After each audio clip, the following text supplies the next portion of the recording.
মুসলমানদের বাবা কয়জন? অনেকেই বলে পীর বাবা, কেবলা বাবা, দয়াল বাবা, অমুক বাবা, তমুক বাবা। এত বাবা আসল বাবা কে জানতে চাই।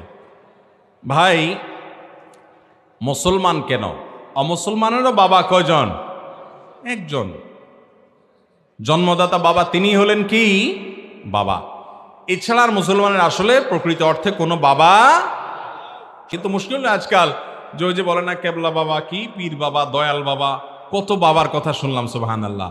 একটা মানুষের এত বাপ থাকলে এটা তো ভালো কথা না ভাই। বাপ থাকবে কয়জন?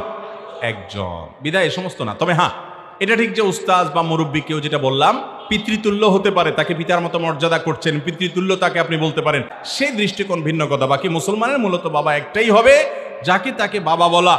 আর অনেকে আছে যে নিজের পীর সাহেবরে এত বাপ ডাকে, নিজের জন্মদাতা বাপরেও জীবনে এতবার ডাকে নেই। আছে না নাই? কপাল পোড়া। আল্লাহ আমাদেরকে বোঝার তৌফিক দান করুন।